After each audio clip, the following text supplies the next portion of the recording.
Hello mga mom and sir! Welcome po kayo sa aking channel, ang Mom Flourish Channel. For today's video, pag-uusapan po natin syempre ang latest vlog ni Kalinga Prab kay Dara, ang ating Dara Bells.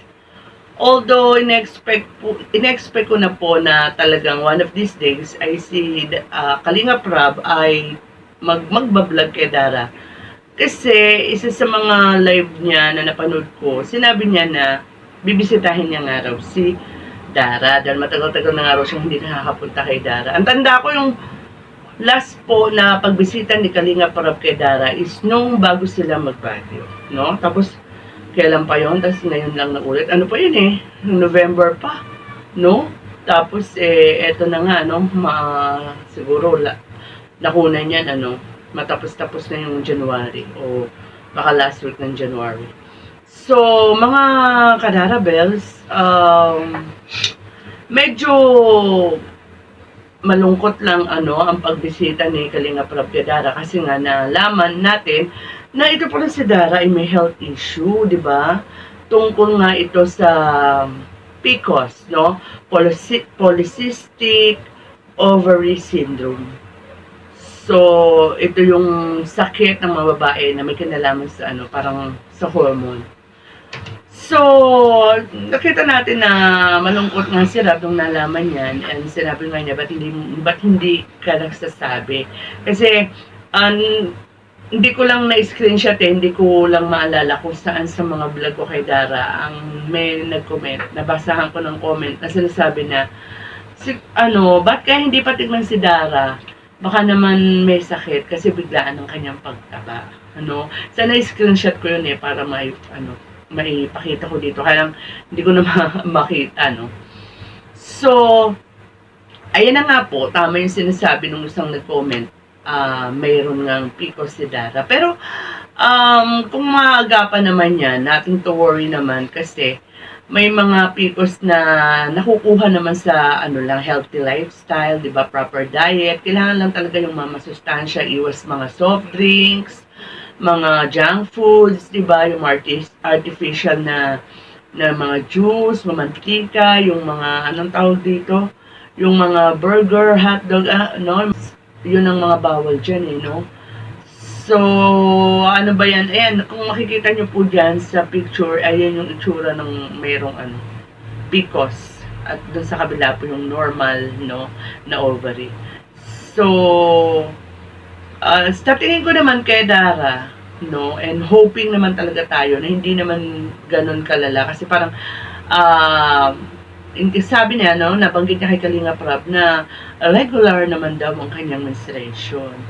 So, hindi lang natin alam kung mayroon siyang pagkalugas ng buhok kasi yan yung mga sintomas ng bukod sa pagtaba. Yan nga yung may mood swing. Parang si Dara mayroon ganun, di ba? Kaya napansin din ni Rab na parang tahimik, di ba? Tapos, minsan makikita natin parang asya ni Dara, or mas madalas parang lagaan siya, Parang palaisip si Dara. So, yan naman Dara is talagang, bagay alam naman niya, nagpatingin naman siya, di ba? Alam niya naman na kung ano yung mga treatment na dapat gawin. May mga pagkakataon na kinakailangan na uminom ng mga pills, mga ganyan.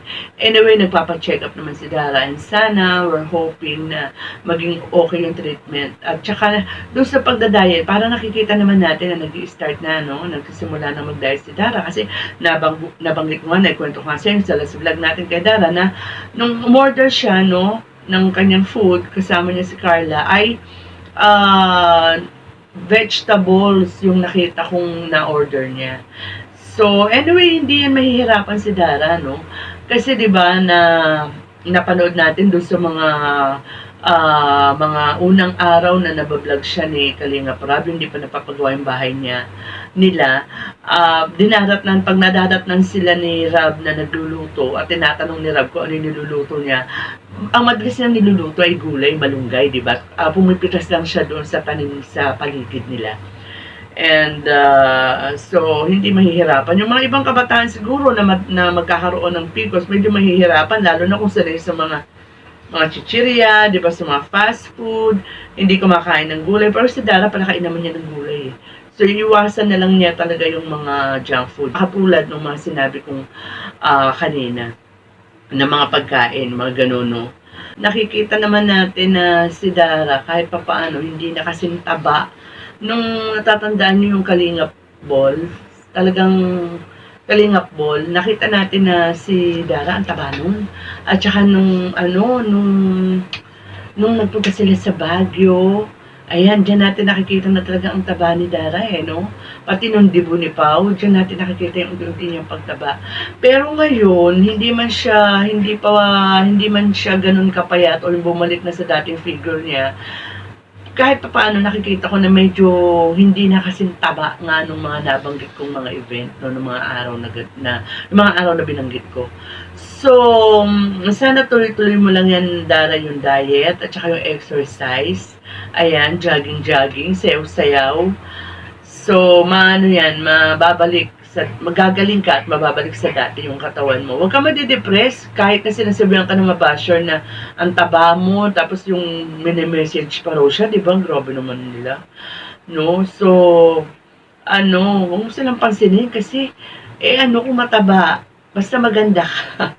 Yung At saka pumapayat ka na, Dara, huwag kang malungkot. Pumapayat ka na. Pag tinuloy-tuloy mo yun, yung ginagawa mo na yun, gagaling ka sa PCOS mo at manunumbalik ang dati mong alindog, no? Lalo kang gaganda. So, huwag ka madidepress. Maraming mga nagmamahal sa'yo. Andyan ang Dara Bells International. Nandyan ang Dara Globis supporters. At nandyan yung Dara Legit supporters. Ayan.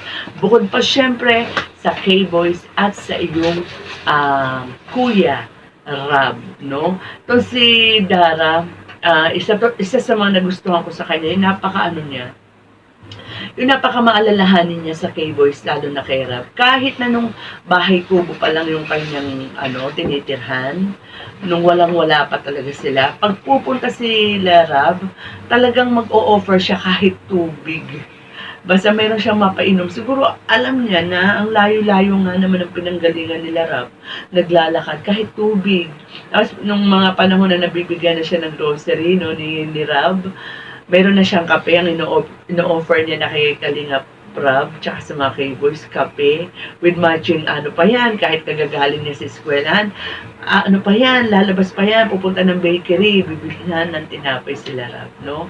At tsaka kapag hindi siya napupuntahan ni Rab at ang mga K-Boys lang ang pumupunta sa kanya, hindi mawawala doon sa bahagi ng pasasalamat niya si Kalingap Rab. Sasabihin niya kay Kuya Rab, kay Kalingap Rab, na pinapuntahan niyo ako rito. Maraming salamat, di ba?